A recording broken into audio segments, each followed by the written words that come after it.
Hi friends, அனைவருக்கும் இனிய காலை வணக்கம். என்ன வீடியோ அப்படின்னு பார்த்தீங்கன்னா, எங்கள் ஊருக்கு பக்கத்து ஊரில் சந்தை, அங்கே தான் காய் வாங்க அக்கா போய்கிட்டு இருக்கேன். பார்த்தீங்கன்னா எங்கள் வீட்டில் இருந்து பஸ் ஸ்டாப்புக்கு எப்படியும் 1/4 மணி நேரம் ஆகும் மக்களே. இது ஃபுல்லாகவே அப்படியே நடந்து போகணும். பஸ் ஏறதுக்கு 1/4 மணி நேரம் நடக்கணும். அந்த அளவுக்கு அவுட்ரு உள்ளே இருக்குது வீடு. பாருங்கள் எவ்வளோ பெரிய பை வச்சுருக்கேன் பாருங்கள். ஏன்னா ஒரு வாரத்துக்கான காய் வாங்கணும். அதனால் பெரிய பையை தூக்கிட்டு போயாச்சு. கட்டைப்பையெல்லாம் கொண்டு போனால் கட்டையை உடஞ்சிருது மக்களே. அதனால் இது கடைகளுக்கு ஜாமான் வாங்குறதுக்கு போடுவாங்கள்ல, பலசர கடையில், அந்த பை. இதுதான் கரெக்டாக இருக்கும். மாமா வண்டியில் மாட்டுறதுக்கு எல்லாத்துக்கும் சொல்லுவார். அதனால் என்ன பண்ணுறது, நானும் இந்த தடவை தான் இந்த பையை எடுத்திருக்கேன். இல்லைன்னா கட்டைப்பை தான் கொண்டு போவேன். அது கட்டை உடஞ்சிருச்சுன்னா சிரமம், நம்ம தூக்கி பஸ்ஸில் ஏற்றி இறக்கணும்னு சொல்லிட்டு இந்த பையை எடுத்துட்டேன். பாருங்கள், இதான் திருப்பரங்குன்றம் மலை. இந்த இடம் திருப்பரங்குன்றம். இதிலேருந்து நான் உள்ளே இருக்கேன். எங்கள் வீடு உள்ளே போனோம். இது திருப்பரங்குன்றம் மலை. பாருங்கள், அப்படியே ஆட்டோவுக்கு நல்ல வேலைக்கு ஸ்டாப்புக்கு வர்றதுக்கு முன்னாடி ஆட்டோ கிடச்சிச்சா டக்குன்னு ஏறிட்டேன். பாருங்கப்பா, திருப்பரங்குன்றம் மலை நல்லா தெரியுது பாருங்கள். சரி, மக்களுக்கு காமிக்கலான்னு சொல்லிட்டு தான் அப்படியே வீடியோ எடுத்தேன். பாருங்கள், எல்லோரும் மலையை பாருங்கள். அதுக்கப்புறம் பார்த்திங்கன்னா, திருப்பரங்குன்றத்துக்குள்ளே எங்கள் பாப்பாவுக்கு 2-3 ஜாமான் வாங்க சொல்லிச்சு. அதனால் ஃபஸ்ட்டு ஒரு கடைக்கு போனேன். அந்த கடையில் பார்த்திங்கன்னா டபுள் டேப்பு, இன்ச் டேப் இருந்துச்சு. மற்ற ஜாமாங்க அங்கே இல்லைன்ட்டாங்க. சரின்ட்டு ஒரு 2 ஜாமானை மட்டும் வாங்கிட்டு ப்ரெஸ் பட்டன் இருக்குமான்னு கேட்டால் அந்த கடையில் இல்லைன்ட்டாங்க. பத்தாது இல்லை. இது என்னடான்னு சொல்லிவிட்டு, நீ எங்கே போகணும் அப்படின்னாங்க. எங்களுக்கு தெரியாதுன்னு சொல்லிட்டாங்க அந்த பில் போடுற அக்கா. சரி ரைட்டு, 2 ஜாமான் நான் வாங்கிக்கிட்டு அப்படியே வந்தேன் மக்களே. இன்னொரு கடையில் கேட்டேன். அந்த கடையில் சொல்லிட்டாங்க, அங்கே இருக்குது பாருங்கள், அந்த கடையிலேருந்து ஒரு 10 கடை தள்ளி போங்க அப்படின்ட்டாங்க. ஒரு சின்னதுங்க ப்ரெஸ் பட்டன், அது வாங்குறதுக்கு கடையே இல்லை பார்த்துக்கோங்க. ஒரே ஒரு கடை தான் இருக்குது போல் இந்த ஏரியாலே. திருப்பரங்குன்றம் வந்துமே ஜாமான் வாங்க முடியல. ஒவ்வொரு கடையாக கேட்டுக்கிட்டே கிடந்தேன். அப்புறமேட்டுக்கு ஒரு கடையில் எல்லாம் வச்சுருந்தாங்க. கொக்கி, ப்ரெஸ் பட்டனு, அதுங்க ஒரு ஸ்டிக்கர் வாங்கினேன். ஸ்டிக்கரு எல்லாத்தையும் வாங்கிட்டு திருப்பி ஒரு ஆட்டோ மக்களே. பக்கத்து ஊருன்னு சொன்னோன்னா ஆரிப்பட்டி, அங்கே தான் சந்தை போடுவாங்க. திருப்பி ஒரு ஆட்டோ பிடிச்சேன். பாருங்கள், பாலத்தில் போகுது பாருங்கள் ஆட்டோ. அங்கேருந்து நம்ம மலையை பார்க்கலாம். சுற்றி திருப்பரங்குன்றம் மலையை சுற்றியே தான் இருக்கும். பார்த்திங்கன்னா ஆட்டோ விட்டு இறங்கிட்டு அதுக்கப்புறம் சந்தைக்கு போயாச்சு. கொஞ்ச நாள் வெளிச்சத்தோடு போனனால காய்கறியும் நம்ம பார்த்து வாங்க முடியும். ஒரு 300-400 ரூபாய்க்கு வாங்கினோம் அப்படின்னா 2 வாரத்துக்கு வரும்.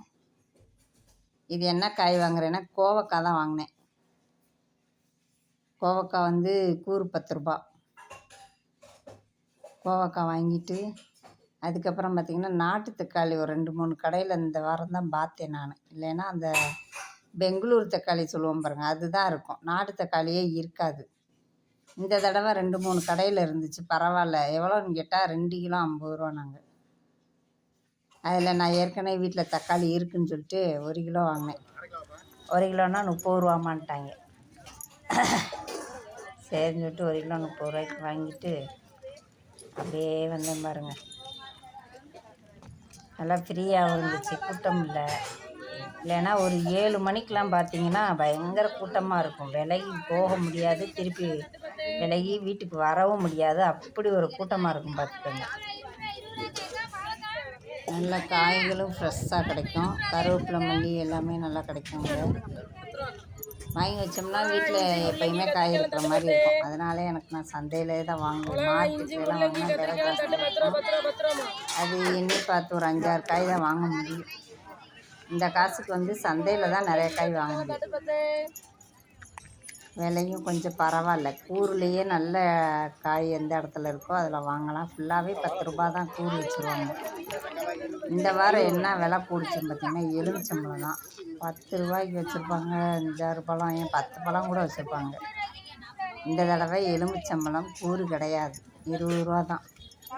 20 ரூபா இல்லைன்னா 40 ரூபா அப்படின்ட்டாங்க. வெயில் ஏற ஏற என்ன ஆகும், எலுமிச்சம்பழம் விலை கூடிடும். இந்த வாரம் வந்து எலுமிச்சம்பழம் விலை கூடிருச்சு. அதே மாதிரி வெண்டைக்காயும் இல்லை. வெண்டைக்காய் பார்த்தேன் ஒரு இடத்துல தான் வச்சுருந்தாங்க, அது முத்தலாக இருந்துச்சு. அதனால் வெண்டைக்காய் வாங்கலை. வெண்டைக்காய் ஒவ்வொரு நேரம் நல்லா பச்சை பசேல்னு இருக்கும், பார்த்தோன்னே வாங்குற மாதிரி இருக்கும். சரின்னு ஒரு வழியாக ஒரு 300 350 வந்திருக்கும். காயை வாங்கியாச்சு மக்களே. வாங்கிட்டு பழையபடி ஒரு ஆட்டோ ஏறி திருப்பரங்குன்றம் வந்துட்டேன். திருப்பரங்குன்றம் வந்து அங்கே நின்னேன், பஸ்ஸுக்கு நின்னேன் பார்த்துக்கோங்க. காய் வாங்குறது பெருசு கிடையாது, அது சுமக்கிறதும் அந்த பஸ்ஸில் ஏறி இறங்குறதும் தான் பெரிய பாடு. ஆரியப்பட்டியில் இருக்கும்போதே நாங்கள் அந்த கடைசிக்கு போனோம். ஃபஸ்ட் ஸ்டாப்புக்கிட்ட இருக்கும் சந்தை. நாங்கள் வீடு உள்ளே இருந்தோம், அங்கேயும் அப்படி தான் சுமந்து உள்ளே கொண்டு போகிறது பெரிய பாடாயிடும். காயெல்லாம் கொஞ்சம் மலிவாக தான் இருக்கும், நெல்லிக்காய் எல்லாமே இருக்கும். வடக்கடை உள்ளேயே இருக்கும். காயெல்லாம் வாங்கிட்டு வடையை வாங்கிட்டு வருவோம். காய் கொஞ்சம் பரவாயில்லாமல் இருக்கும். ஏன்னா நாங்கள் டவுனுக்குள்ளே வாங்கினதை விட இங்கே வந்ததுக்கப்புறம் அதை விட இது கம்மியாக தெரிஞ்சிச்சு. அங்கேயும் சந்தை போடுவாங்க, ஆனால் விலை பயங்கரமாக தான் இருக்கும். அதுவும் சனி ஞாயிறில் போனால் இதை விட விலை கூட இருக்கும். இந்த பக்கம் வந்ததுலேருந்து எங்களுக்கு ஆரியப்பட்டி சந்தை தான் கரெக்டாக இருக்கும். நான் 250 ரூபாய்க்கு தான் வாங்கியிருக்கேன். இந்த தடவை தான் 350 ரூபா ஆயிடுச்சு. விலை வந்து கூடிடுச்சு இப்போல்லாம் காய்கறி விலை. நான் வந்த புதுசுலலாம் வெறும் 200 ரூபாய்க்கு தான் வாங்குவேன். இந்த பாருங்க நாட்டு தக்காளி நல்லா இருந்துச்சு, அரை பழம் அரை காய். இது வந்து அவங்க தோட்டத்திலே விளைய வச்சு கொண்டு வர்றது சந்தைக்கு. அதனால் காய் சூப்பராக இருந்துச்சு, நல்லா கல் போல் இருந்துச்சு. நாட்டு தக்காளி வந்து எப்போ கிடச்சாலும் நான் வாங்கிடுவேன். கிடைக்காத பட்சத்துக்கு தான் இந்த பெங்களூர் தக்காளி. இப்போ விளைச்சல் ஆயிடுச்சு அப்படின்னா இந்த பக்கம் பூராமே அவங்கவுங்க வயக்காட்டில் போட்டு விளைய வச்சு கொண்டு வருவாங்க. காய்கறி கீரை எல்லாமே. அதில் தக்காளி இந்த வாரம் ஃப்ரெஷ்ஷாக இருந்துச்சு சந்தையில். அப்படியே தக்காளி வாங்கிட்டு வந்துட்டேன். நல்லா கல் போல் இருக்குது. ஒரு தக்காளி போட்டாலே போதும், ஏன்னா நாட்டு தக்காளியில் புளிப்பு ஜாஸ்தியாக இருக்கும். அதனால் வந்து நம்ம ஒரு தக்காளி 2 தக்காளி போடுற இடத்துல 1 போட்டாலே போதும். அப்படியே வாங்கி பஸ்ஸை விட்டு இறங்கி நானே மகள் நடந்து பைய தூக்கிட்டு வந்த மக்களே. ஓகே, இன்னொரு வீடியோவில் சந்திக்கலாமா? பாய். இது என்னன்னு பார்த்தீங்கன்னா, வானத்தில் பாருங்கள், சூரியன் மறைகிற நேரம் செவ்வானமாக இருந்துச்சு, சூப்பராக இருந்துச்சு பார்க்குறதுக்கு. நானே மகளும் அதான் வீடியோ எடுத்தோம். இதை வீடியோ பிடிச்சிருந்தா லைக் பண்ணுங்கள், மறக்காமல் சப்ஸ்கிரைப் பண்ணுங்கள்.